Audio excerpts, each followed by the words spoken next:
Hi YouTube, this is Mike and today I'm going to talk about the ZMQ processor. So here we have the architecture for the ZMQ processor. The first we have the browser which is connected will be connected to the web RTC to the media server, and this laptop on the right side is basically a transmitter for the video stream to the media server. It uses web RTC, and then on the media server we have the ZMQ processor. This ZMQ processor will distribute all the media workload to the worker nodes, and we also have some data store for the user authorization, and it basically passes through like a chain between the worker nodes, the task we want to divide to the worker nodes, and then when the task has been done, it will reply back to the ZMQ processor, and then ZMQ processor will reply back that media stream to the media server, and all that media stream will be transmitted to the another browser at the user end. So basically in applications like video surveillancing, we want to use some image masking or image segmentation algorithm, or even we want to use depth estimation for the robots. The laptop can be in that scenario the laptop can be a robot, and the right side browser can be a user, so that stream can flow directly through the server, and it will just fetch by the user so that the user can also interpret. And another thing, if we want to use this ZMQ processor act as a man in the middle. Although the ZMQ processor is an optional lead for the ControlNet, but we need to install and run the ControlNet services on the Docker so that we can use the front end of the ControlNet to fetch the videos, and also introduce the video streamer service on the system. So we have to run this copy and open it in the new tab, which is save as text. I'll just name it ControlNet.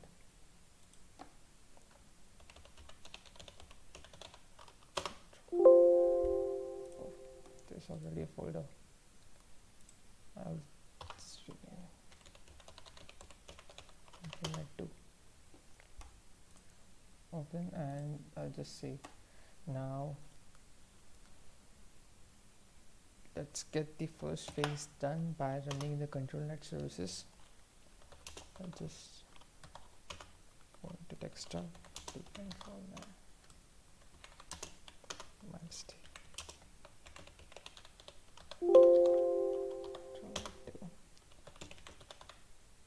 Docker compose. For the first time when you run this command, will pull all the container images from the Docker repository, and I have already used the images for the ControlNet, so it will not download, it will just run those containers. Let it start.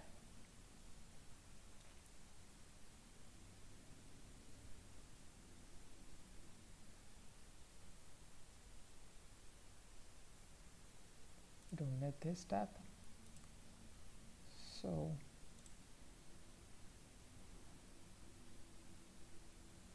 it will take a while.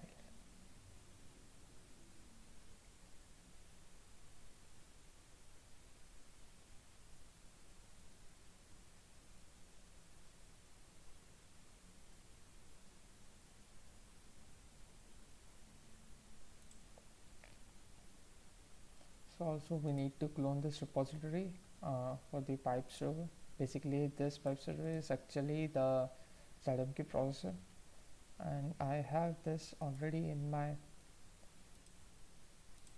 tab, enter. So in that actually we have the canny ages detection. I'll just open it, and here it is. So basically for the demo purpose we'll run the canny edges detection, and I think it should work fine and reflect back to the browser. So let's start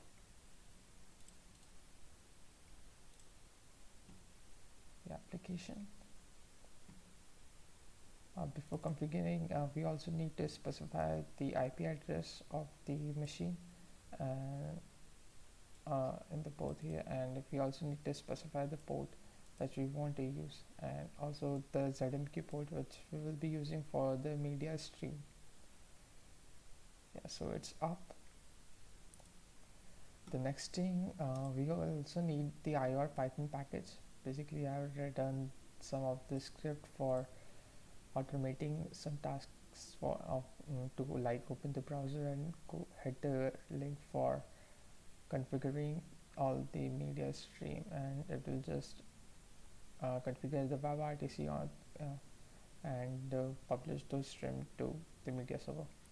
So we also need to clone this repository. Next we have to go to the ControlNet frontend and type in the username and password. For the first time when the user logs in, the default username and password will be admin and lowercase. So next we have to go to settings, and we can select the video quality.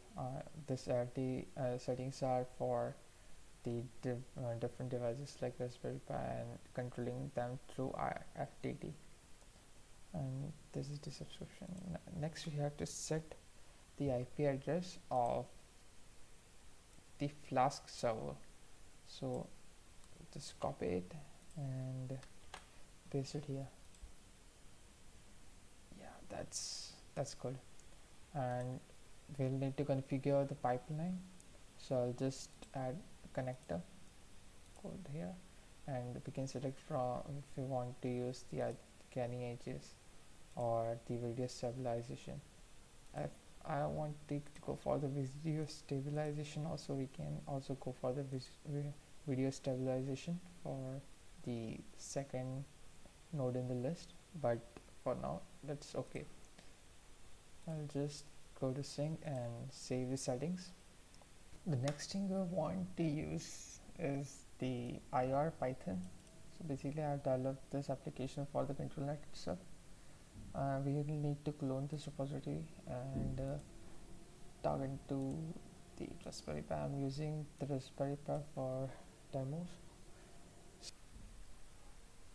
So here we have our Raspberry Pi screen. I've already cloned the GitHub repository into my Raspberry Pi, and we need to do some changes in the configs. So head to config directory and no IOR-configs.config file. Head down in the server path. We need to specify the IP address of the video streamer and also the Qt parameter as host. We need to specify the IP address of the video server. So that's all. I'm currently using the same IP address 192.168.66.5, so I don't need to make any changes. Save it and get back. cd IOR research utils package and run the python initializers.py. So basically this script will automatically initialize the ZMQ WebDriver for the Chromium, and it will automatically head to the ControlNet frontend. Then we need to actually stream the video to the server, so this might take a while. It's opening. It will automatically sign into the home page.